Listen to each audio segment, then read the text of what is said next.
how can you post reels on the iPad, right? So if you have some photos or videos which you want to publish as reels, I'm going to show you how we can do this. If you're new here, subscribe so you never miss anything important.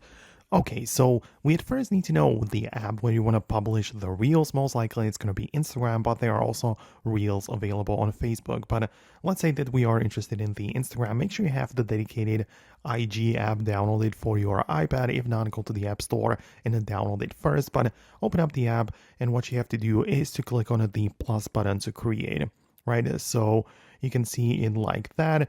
You can just start the new thing or whatever, but at the bottom you'll see like 3 different categories. You can see post, story, or reel. All of them allow you to access the camera or upload something already finished from the gallery, but you have to be inside of the reel section where if you want to of course make the reels be public. But yeah, you can record something, then click on the next, then set up, perhaps add some effects or type in the title, the description, go through the whole process.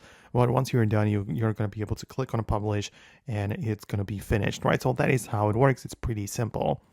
As I said, it can also apply to the Facebook app, but there as well, you can do something very similar where you can also just click on that and you'll be able to press the plus button in at the top right and click on not the post or story, but you're going to go to the reel creation page, which is going to be like very similar to the Instagram. It's at the end of the day, it's like the same platform and whatnot, or like the same owner, right? So that's how it works. Let me know if you managed to find it. Hit the thumbs up if you did. Subscribe for more, and I'll see you in the next tutorials as well.